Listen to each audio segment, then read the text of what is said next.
tout donner les samedis 22 et dimanche 23 juin prochains. La 39e édition du triathlon international est en approche. Du côté de Saint-Jean-de-Mont, 1500 triathlètes seront encore une fois au rendez-vous.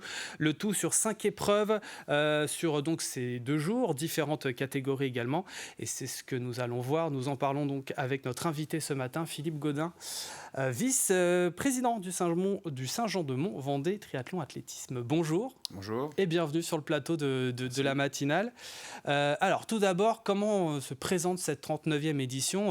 On en est où à un petit peu plus d'une semaine du rendez-vous ? À une petite dizaine de jours, on en est très bien puisqu'on a quasiment atteint les 1500 inscrits, ce qui va représenter sûrement un de nos records de participation. Donc on est plutôt très très satisfait. Et l'ensemble des courses se remplissent bien, sauf peut-être un petit peu les courses enfants qui ont un peu plus de mal parce qu'il y a une épreuve à Saint-Nazaire qui évidemment nous prive un petit peu d'enfants. Mais sinon globalement, ça cartonne. Voilà. Bon, ça c'est plutôt une bonne chose. Est-ce qu'on peut rappeler le principe de cet événement ? Alors le principe de l'événement, c'est un événement qu'on veut d'abord sur un week-end entier et qu'on veut comme un événement familial. C'est-à-dire que quel que soit son niveau de pratique, que ce soit des enfants, du relais ou du S ou du M, donc le format olympique, tout le monde peut y participer. Donc c'est ça notre souhait, c'est vraiment que chacun puisse s'impliquer dans cet événement. Et donc pour ce qui est du programme de ces 2 journées, donc ça commence samedi à partir de 14h, donc vous l'avez dit avec des courses enfants. Des courses enfants, on a 4 courses enfants avec des distances bien évidemment spécifiques pour les enfants, en fonction de leur âge. Petite précision, on a pour les tout petits de 6 à 9 ans, on est parti sur un format duathlon et non plus triathlon parce qu'on s'est rendu compte que la nage en mer à 6 ans, ça peut un peu des fois faire un petit peu peur. Donc voilà, on est parti sur ce format-là, mais toutes les autres épreuves seront sur des formats triathlon avec la nage en mer.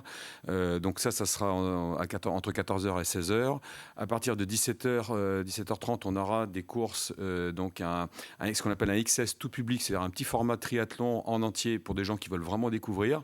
Ensuite, on a le relais entreprise, et donc là, j'en profite pour dire qu'il reste encore des places. Donc s'il y a des entreprises qui veulent se mobiliser sur ce relais entreprise, c'est encore tout à fait faisable. On est rendu à 60 équipes inscrites, ce qui est aussi un de nos records, mais on peut encore en accueillir bien plus, donc il n'y a aucun problème. Et puis le lendemain, on aura donc le dimanche matin à 10h le format S, qui est un format sprint, plutôt pour les aguerris, mais qui veulent faire quelque chose de rapide. Et puis le dimanche après-midi, un format M, qui est le format olympique, en fait. Les Jeux olympiques se courront sur le même format. Et donc, tous les niveaux donc, seront représentés. Vous parliez du duathlon, pour ceux qui connaissent pas le principe, c'est quoi ? C'est juste... Duathlon, c'est juste qu'on enlève la natation et on fait une petite course à pied. Voilà, c'est ça. Il y a des nouveautés pour cette nouvelle année ? Pas particulièrement, on n'a pas de grandes nouveautés, on continue, les nouveautés, on va plutôt se les faire, là c'est la 39e édition, on prépare plutôt la 40e édition de l'année prochaine, donc là on réfléchit à un modèle, je ne sais pas si on fera grand chose de différent au niveau des courses, mais on va essayer en tout cas en termes d'animation d'amener quelque chose de plus. Voilà. Oui, c'était une de mes questions, parce que c'est vrai que 40 c'est quand même un beau chiffre. Ah, c'est donc énorme. Là on a envie de... Vous avez quelques idées d'ailleurs ? Ouais, on commence à y réfléchir, je n'ai pas encore pour l'instant tout mis, mais il faut juste savoir que Saint-Jean-de-Mont quand même c'est un des plus vieux triathlons en France, 1985 la première édition. Je crois qu'on est 5 ou 6 triathlons en France à avoir cette durabilité et surtout avec un engouement encore aussi important parce que 1500 triathlètes sur une épreuve, c'est pas mal, ça fait du monde. Et bien justement, qu'est-ce qui fait que ça fonctionne ? Pourquoi on en est aujourd'hui à 39 éditions ? Je pense que, alors, d'abord, on a un territoire qui facilite, et quand je dis ça, c'est à la fois le territoire, l'ensemble géographique, on va dire, enfin, le front de mer, le côté aussi, on peut courir sur la plage, le vélo avec une partie en forêt, enfin, voilà, quand c'est une partie en forêt, enfin, voilà, c'est sympa. On a aussi une municipalité, enfin, un travail commun entre l'association et la municipalité et les différents intervenants qui fonctionnent très bien. Il y a un engouement populaire, puisque ça fait des années qu'il existe, et franchement, moi je vois des gens, là, je suis aussi président de la Ligue, et je vois que les gens de la Ligue, de la Sarthe ou de la Mayenne, ou même encore plus loin, viennent parce que c'est un week-end. Donc voilà, c'est ce qui fait le fonctionnement du triathlon. Et comment alors vous choisissez les différents segments de ce triathlon ? C'est les mêmes chaque année ou bien ça change ? Comment vous procédez pour ça ? Il n'y a pas de... En fait, on est inscrit sur un schéma. On a fait évoluer le triathlon il y a une dizaine d'années à peu près. Là, on a trouvé le schéma cible, qu'il faudra peut-être faire évoluer d'ailleurs, parce que là-dessus, il y a peu de sujet. Mais c'est vrai qu'à partir du moment où vous proposez l'ensemble des courses, des enfants jusqu'aux adultes, on inclut aussi les paras, puisque les paras peuvent courir les courses. Ah, voilà, après, alors de temps en temps, on fait modifier un format de course. Là, par exemple, on a un peu modifié le triathlon relais entreprise.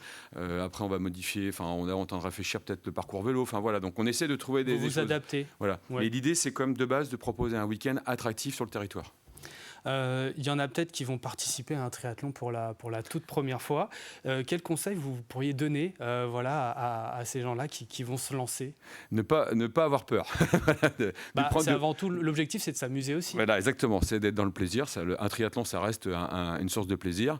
Des fois, ce qui peut faire peur, c'est la nage en mer notamment. Moi, ce que je conseille, c'est d'aller faire 2-3 petites séances en mer ou même dans un bras de mer, parce que la mer en ce moment est un petit peu formée, mais on peut le faire dans un bras de mer au Sable d'Olonne ou à Saint-Gilles. Il y a des bras de mer qui permettent de le faire, de s'habituer à l'élément tout simplement. Après, un triathlon en tant que tel, en plus, c'est un sport qui est vraiment, moi je l'ai toujours considéré comme un sport santé. Vous faites d'abord, on nage, on est porté, du vélo, on est porté, et de la course à pied. Tout ça, c'est accessible. Alors c'est vrai on transite sur ces 3 sports, mais c'est un sport tout à fait accessible et simple à faire. Et surtout, nous, notamment dans le XS tout public et même sur le S et sur le M, chacun le fait à son allure. On n'a pas de contraintes, même le matériel, on n'est pas regardant. Il faut respecter quelques règles, bien entendu, mais voilà, c'est ouvert. Et c'est pour ça que ça fonctionne aussi. Tout à fait. Et c'est un petit peu l'actualité de votre club, puisque un des vôtres, Léo Bergère, va participer au JO. Là, on l'a su récemment. Et Gladys Lemoussu, qui, elle, a porté la flamme. Une fierté, j'imagine. Ah, c'est énorme. Alors, les 2 phénomènes sont arrivés en 2 jours. Donc, c'est vrai que c'est quelque chose d'extraordinaire. Donc, Gladys qui a pu porter la flamme sur le remblai des Sables d'Olonne, ça a été un moment très fort. Parce que, alors moi, j'ai eu la chance d'être sur la haie d'honneur à l'arrivée. Et pour voir cette flamme de proche, ça marque quand même pas mal. C'est quand même quelque chose de très fort. Et puis, la sélection de Léo, alors c'était un petit peu stressant parce qu'il y avait 4 triathlètes français qui sont à peu près du même niveau, dont le sablé Pierre Lecor et puis Dorian Coninx et Vincent Louis. Et c'était un peu c'était tendu. Donc Pierre Lecor avait obtenu sa sélection il avait obtenu les critères. Donc il restait 2 athlètes sélectionnés sur 3. Donc Léo a pu faire partie d'entrée de jeu. Bon, j'ai re-eu Léo en fin de semaine dernière. Il m'a confirmé qu'il était confiant quand même sur sa sélection. Donc voilà. Donc c'était pour lui pas une certitude, mais voilà. Et comme il dit, c'est plus facile quand on le dit oralement. Voilà, quand on le sait directement. En tout cas, on lui souhaite bonne chance pour cette très belle aventure qu'il va vivre très prochainement. Ouais, et puis c'est une chance de médaille en plus, faut à suivre de très près. À suivre de près, effectivement. Comment on fait pour avoir plus d'infos? Vous avez dit qu'il restait quelques places pour les sociétés. Comment on fait Alors, il faut tout simplement aller sur le site du club. Il y a un site internet sur le site du triathlon, le site du club. Vous avez toutes les informations, il suffit de s'inscrire. Et puis voilà, c'est très simple, c'est très très simple. Donc rendez-vous les 22 et 23 juin prochains, c'est dans un petit peu plus d'une semaine, organisé donc par le Vendée Triathlon Athlétisme, dont vous êtes le vice-président du côté de Saint-Jean-de-Mont, bien sûr. Merci beaucoup Philippe Godin. Merci à vous. Venu nous en parler sur le